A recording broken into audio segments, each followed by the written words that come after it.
ओम अज्ञानतिमिरान्धस्य ज्ञानाञ्जनशलाकया चक्षुरुन्मिलितं येन तस्मै श्रीगुरवे नमः। नमो विष्णुपादाय कृष्णपृष्ठाय भूतले श्रीमते भक्तिवेदान्तस्वामिनिति नामिने। नमस्ते सारस्वते देवे गौरवाणी प्रचारिणे निर्विशेषशून्यवादी पाश्चात्यदेशतारिणे। जय श्री कृष्ण चैतन्य प्रभु नित्यानंद श्री अद्वैत गदाधर श्रीवासादि गौर भक्तवृंद। हरे कृष्ण कृष्ण कृष्ण हरे हरे, हरे राम राम राम हरे हरे।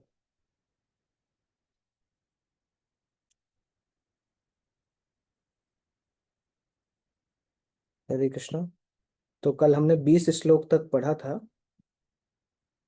जहाँ पे हमने अ, भीष्म पितामह युधिष्ठिर को युधिष्ठिर और पांडवों को बताते हैं कि किस प्रकार से ये जो भगवान कृष्ण आपके बगल में है ये आदि नारायण है।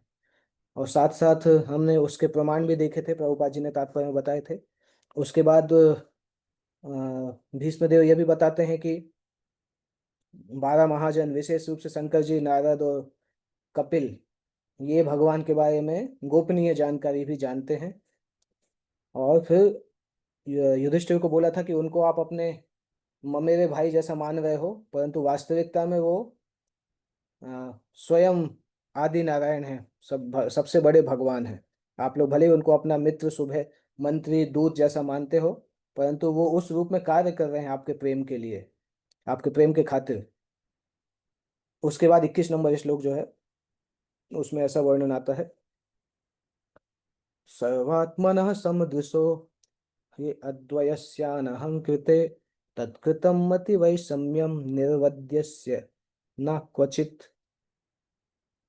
तो 21 और 22 नंबर श्लोक में भीष्मदेव बता रहे हैं कि भगवान के अंदर भेद अभेद नहीं पाया जाता है, या पार्शियलिटी भी नहीं पाया जाता है। परंतु जब भगवान ने देखा कि मैं अपना शरीर त्याग करने वाला हूं, तो मेरे ऊपर कृपा करके मृत्यु के समय मेरे सामने आ गए। इन दो श्लोकों में ये बताते हैं। तो 21 नंबर श्लोक में भीष्मदेव बता रहे हैं, पूर्ण पुरुषोत्तम भगवान होने के कारण वे प्रत्येक के हृदय में विद्यमान हैं। वे सबों पर समान रूप से दयालु हैं और भेद अभेद के मिथ्या अहंकार से सर्वथा मुक्त हैं। अतएव वे जो कुछ करते हैं वह भौतिक उन्माद से मुक्त होता है, वे समदर्शी हैं। यहाँ पर एक पॉइंट इंपॉर्टेंट है समझना। 7वें स्कंद में ये प्रश्न परीक्षित महाराज ने पूछा था सुखदेव गोस्वामी से कि कभी कभी लोगों को ऐसा लगता है कि भगवान पार्शियल हैं, देवताओं का पक्ष लेते हैं और राक्षसों को मारते हैं, दंड देते हैं। तो इस श्लोक के मीनिंग में वो ही लिखा है कि भगवान एक्चुअली भौतिक संसार के भेद अभेद से बाहर हैं। इवन सुखदेव गोस्वामी ने भी वही आंसर किया था कि भौतिक संसार का द्वैत भाव जो है वो भगवान के ऊपर अप्लाई नहीं होता है। इसलिए भगवान अगर किसी को सजा देते हैं या किसी को प्रेम करते हैं, दोनों से ही उस व्यक्ति का भला होता है। अगर असुरों को सजा मिलती है तो उससे भी असुरों का भला होता है, और अगर भक्तों को प्रेम करते हैं तो उससे भी भक्तों का भला होता है। और वो यहाँ पे लिखा है, चूंकि भगवान के अंदर भेद अभेद का अहंकार नहीं है, इसलिए वो जो कुछ करते हैं उसमें भौतिक भौतिक कंटेमिनेशन नहीं होता है। इसलिए भगवान को समदर्शी बोला जाता है। भगवान का एक और नाम भीष्मदेव यहाँ बता रहे हैं, कैवल्य भगवान का नाम है। कैवल्य मतलब वो केवल एक हैं, उनके अलावा उनके जैसा कोई नहीं, उनके अतिरिक्त और कोई नहीं है। संसार की हर वस्तु उनसे ही निकलती है, उनकी अभिव्यक्ति है हर वस्तु में।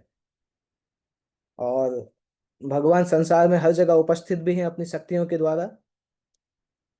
और प्रभुपाद जी यहाँ लिख रहे हैं, सूर्य की पहचान सूर्य की किरणों के प्रत्येक इंच से तथा किरणों के प्रत्येक सूक्ष्म कण से की जाती है। इसी प्रकार भगवान अपनी विभिन्न शक्तियों के द्वारा सर्वत्र फैले हैं, सभी परम निर्देशक के रूप में सभी में उपस्थित हैं। और अर्जुन के सारथी तो वो बाद में ही बने, परंतु बाकी सारे जीवों के ही सारथी हैं। वो भगवान समस्त जीवों के सारथी हैं, क्योंकि भगवान की इच्छा के बिना कोई कुछ कर नहीं सकता है। इसलिए वो पहले से ही समस्त जीवों के सारथी हैं, वो उपदेशक हैं। जब वो अर्जुन के सारथी के रूप में प्रकट होते हैं तो उनकी उच्चस्थ स्थिति में कोई अंतर नहीं पड़ता। वो तो भक्तिमय सेवा की शक्ति है कि वो सारथी या दूत के रूप में प्रदर्शित करती है। तो भगवान चाहे सारथी बनते हैं, चाहे सेवक बनते हैं, चाहे कोई भी बनते हैं, परंतु जो उनका स्तर है वो कभी भौतिक स्तर पे नहीं आता है। गीता में भगवान बताते हैं, जो इस प्रकार से सोचता है वो मूर्ख व्यक्ति होता है। भगवान के लिए ना तो कोई कर्म उत्कृष्ट है ना निकृष्ट। और उनको उनको भगवान होने का अहंकार भी नहीं होता है। कभी कभी लोग बोलते हैं गीता में भगवान अपने बारे में इतना बोलते हैं, उनको अहंकार अहंकार नहीं होता है। भगवान बोलते हैं ना कि अहम सर्वस्य प्रभु। इस संसार में अगर कोई व्यक्ति बोले देखो मैं कितना बड़ा हूँ, तो हम बोलते हैं अहंकार हो गया। तो गीता में भगवान कितनी जगह बोलते हैं कि मैं सबसे बड़ा हूँ। तो कुछ कुछ लोग हैं ऐसे ईर्ष्यालु लोग जो बोलते हैं देखो गीता में भगवान को कितना घमंड हुआ है, घमंड में अपने आप को सबसे ऊंचा बोल रहे हैं। परंतु सिंपल चीज समझना चाहिए कि अगर पिता अपने आप को पिता नहीं बोलेगा तो बेटा पिता को समझेगा कैसे। पिता अगर बोले बेटा मैं तुम्हारा पिता नहीं हूँ, तो मैं विनम्रता के कारण तो नहीं बोल सकता ना, जो तथ्य है वो तो बोलना ही पड़ेगा। तो भगवान अगर हम अपने बारे में हमें नहीं बताएंगे तो हमें पता भी कैसे चलेगा। इसलिए भगवान कभी कभी अपने बारे में बताते हैं, परंतु तभी भगवान विनम्र हैं इसलिए गीता में बहुत कम बताते हैं। भगवान बोलते हैं कि अथवा बहु नेते न किम ज्ञाते न तव अर्जुन। अर्जुन से बोलते हैं मैं तुम्हें कितना बताऊं, मेरे छोटे से अंश से तो पूरा संसार चलता है, और तुम्हें मैं कितना डिटेल में बता सकता हूँ। तो गीता में भगवान विनम्रता के कारण बहुत कम बताते हैं। और जब भागवतम में जब सुखदेव गोस्वामी बताना चालू करते हैं तो वो अनलिमिटेड जैसे बोलते जाते हैं। इसलिए गीता में केवल 700 श्लोक हैं, भागवत में 18,000 श्लोक हैं, क्योंकि भागवत में भक्त भगवान के बारे में बता रहे हैं, तो बहुत डिटेल में भगवान को ग्लोरीफाई करते हैं। भगवान जब अपने बारे में बताते हैं तो भगवान बोल सोचते हैं क्या ज़्यादा नहीं बोलना चाहिए। तो यही गीता और भागवत में अंतर है। इसलिए श्रीमद् भागवतम को गीता गीता से भी उच्च माना गया है, क्योंकि भक्त के द्वारा भगवान का ग्लोरिफिकेशन है। तो भगवान को अपने भगवान होने का अहंकार नहीं होता है। अहंकार भाव ही उनमें नहीं पाया जाता है। अहंकार भाव तो भौतिक संसार के अंदर पाया जाता है, भगवान के अंदर वो भाव प्रेजेंट ही नहीं होता है। भगवान अपने शुद्ध भक्त के सारथी बनकर अपने को निकृष्ट नहीं मानते। यह तो शुद्ध भक्त की महिमा ही है कि वह अपने प्रिय भगवान से सेवा करा लेता है। शुद्ध भक्त की ऐसी महिमा है कि भगवान उसके उसके बोलने से सेवा करते हैं। अभी भीष्म देव बहुत अच्छा श्लोक बता रहे हैं। 22 नंबर श्लोक बहुत अच्छा है। तथाप्येकांत भक्तेषु पश्य भूपानुकंपितम् यन्मे त्यज यत् साक्षात् कृष्णो दर्शनमागतः। तथापि एकांतेश तथापि एकांत भक्तेषु पश्य। इसका मतलब है भगवान यद्यपि इम्पार्शियल हैं, परंतु सभी पे तो समान रूप से दयालु हैं होते हैं। परंतु अगर कोई एक निष्ठ भक्त होता है तो भगवान कृपा करके उसके सामने आ जाते हैं। सबों पर समान रूप से दयालु होते हुए भी वे अब कृपा पूर्वक मेरे समक्ष आए हैं, जब मैं मेरे जीवन का अंत कर रहा हूँ, क्योंकि मैं उनका अनन्य सेवक हूँ। इस तरह से भगवान को वो कृतज्ञता शो कर रहे हैं कि यद्यपि भगवान सभी के ऊपर समान रूप से दयालु हैं।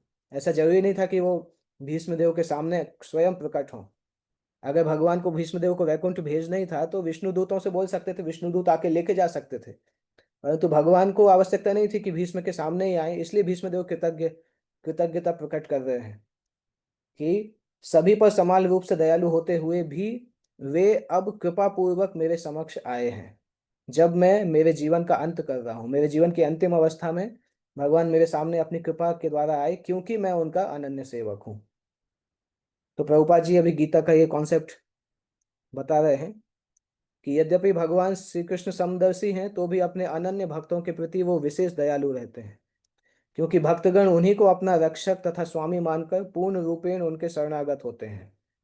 परमेश्वर को अपना रक्षक मित्र तथा स्वामी मानकर उनमें अनन्य श्रद्धा रखना शाश्वत जीवन की सहज अवस्था है। सर्वशक्तिमान की इच्छा से जीव इस तरह बनाया गया है कि जब वह पूर्णतया आश्रित रहता है तब वह सर्वाधिक सुखी होता है। ये इंपॉर्टेंट कॉन्सेप्ट है कि जब हम भगवान पे आश्रय आश्रय बढ़ा देते हैं तो हमारी जिंदगी का वास्तविक सुख बढ़ने लगता है। आत्मसमर्पण जितना बढ़ता है सुख उतना ज्यादा बढ़ता है। और ये वो सुख है जो जिस सुख को पाने के लिए हम हैंकर करते हैं। भौतिक संसार में ये सुख नहीं मिलता है। भौतिक संसार का सुख इस प्रकार से होता भी नहीं है, क्योंकि भौतिक संसार में जितना सुख मिलता है उतना हैंकरिंग भी बढ़ती है। परंतु ये जो सुख है जो भगवान के चरणों के आश्रय से मिलता है, इसका ये लक्षण है कि व्यक्ति इस सुख को पाने के बाद वो संतुष्ट हो जाता है, उसको भौतिक संसार में और कोई चीज पाने की इच्छा नहीं होती है। गीता में एक श्लोक आता है ना, मन्यते नाधिकम ततः यस्मिन् स्थितो न दुखेन गुरुनापि विचाल्यते। पहला लाइन उसका पहला लाइन याद नहीं आ रहा है, वो इसी सुख का वर्णन करते हैं कि जब किसी को भगवान के प्रेम का, भगवान की सेवा का ये सुख मिलना चालू हो जाता है तो वो उसके सामने भौतिक संसार का कोई भी सुख दे दोगे, वो उसको छोड़ देगा, उसको आवश्यकता नहीं होगी, क्योंकि ये सुख उसको पूरी तरह से संतुष्ट कर देता है। जबकि इसके विपरीत मनोवृत्ति होती है तो वो पतन का कारण है। जब जीवात्मा भौतिक जगत को अपनी संपत्ति समझता है और भौतिक जगत को प्रभु बनने का प्रयास करता है, और ये समझता है कि जैसे वो भगवान से पूरी तरह से स्वतंत्र है, तो ये पतन।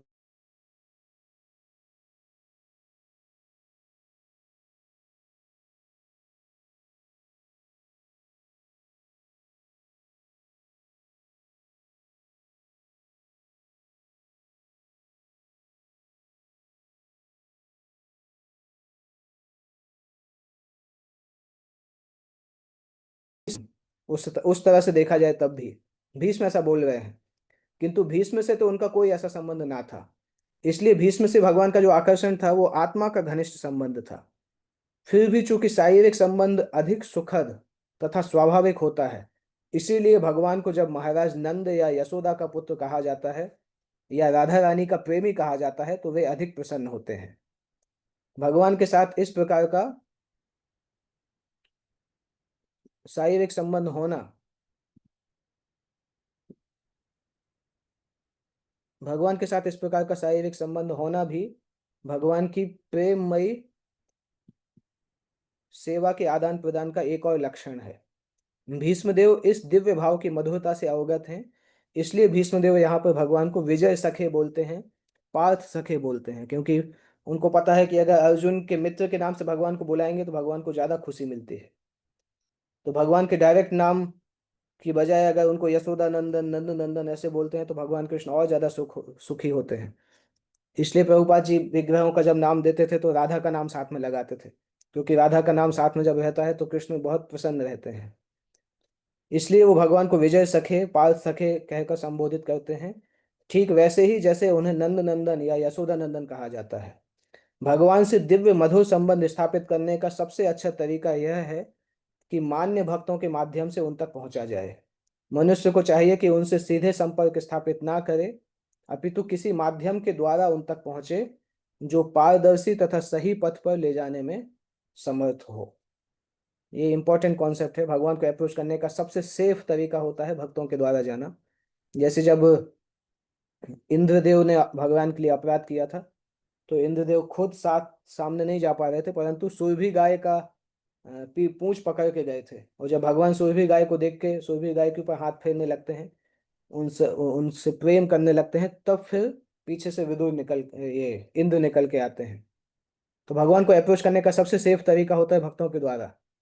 उस अगर उस तरीके से जाते हैं तो भगवान भगवान की कृपा भी सबसे अच्छी मिलती है, और हमने जो अपराध किए हैं वो अपराध भी भगवान खत्म कर देते हैं।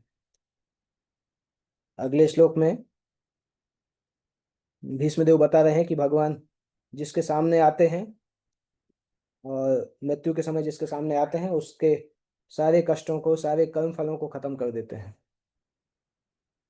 भक्त्यावेश्य मनो यस्मिन् वाचा यन्नाम कीर्तयन् त्यजन कलेवरम योगी मुच्यते काम कर्म भी। भक्ति आवेश्य मनो यस्मिन् वाचा यन्नाम कीर्तयन्, जो व्यक्ति भगवान का भगवान की एकाग्र भक्ति करता है और चिंतन करता है और पवित्र नाम का कीर्तन करता है, भगवान उसके मन में प्रकट हो जाते हैं, और वे उन भक्तों को उनके द्वारा भौतिक शरीर को छोड़ते समय सकाम कर्मों के बंधन से मुक्त कर देते हैं। मतलब ऐसा भक्त जो कि एकाग्र भक्ति में लगा रहता है और भगवान का चिंतन और नाम का कीर्तन करता है, तो भगवान उसके मन में प्रकट होते हैं।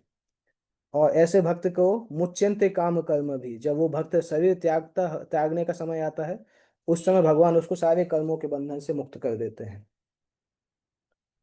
तो योग का मतलब ही होता है कि हम अनन्य तरीके से मन को केंद्रित कर पाए, उसी का हम प्रयास कर रहे हैं, क्योंकि अभी हम भगवान अपने मन को भगवान के प्रति केंद्रित करने का प्रयास करते हैं, परंतु हम अभी परिपक्व नहीं है, मैच्योर नहीं है, इसलिए बाकी विषय में भटक जाते हैं, मन केंद्रित नहीं होता है। और वास्तव में ऐसी एकाग्रता समाधि है या भगवान की सेवा में 100% अनुरक्ति है। जो इस प्रकार से भगवान में अपने चित्त को एकाग्र कर पाता है उसी को योगी बोलते हैं। और ऐसा योगी फिर भगवान की सेवा में प्रतिदिन चौबीसों घंटे लगा रहता है। नवधा भक्ति की जो क्रियाएं हैं उन क्रियाओं में वो हमेशा लगा रहता है, और इनमें लगे रहते धीरे धीरे समाधि की सबसे ऊंची अवस्था में पहुंच जाता है। ऐसे योगी के बारे में भगवान गीता में बताते हैं कि वो श्रेष्ठ योगी है। और जब उसका शरीर त्यागने का समय आता है तो भगवान खुद जिम्मेदारी लेते हैं कि उसको भौतिक संसार में किसी लोक में नहीं जाने दिया जाएगा। भौतिक जीवन का उसके लिए ऑप्शन ही नहीं रहता है, भगवान सीधे उसको अपने धाम में भेज देते हैं। भौतिक अस्तित्व में जीव को अपने सकाम कर्मों के अनुसार जन्म जन्मांतर 3 प्रकार के कष्टों की भौतिक स्थिति को सहना होता है। ऐसा भौतिक जीवन जीव की स्वाभाविक इच्छाओं के ही कारण उत्पन्न होता है।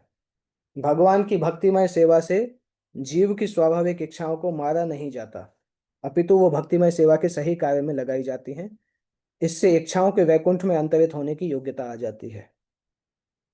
भक्ति का ये एक उद्देश्य होता है, जीव की नेचुरल इच्छाएं जो होती हैं उसको दबाते नहीं हैं, उन इच्छाओं को भगवान की सेवा में नियोजित कर दिया जाता है। यहाँ पर सेनापति भीष्मदेव विशेष प्रकार के योग का उल्लेख कर रहे हैं जिसे भक्ति योग कहते हैं।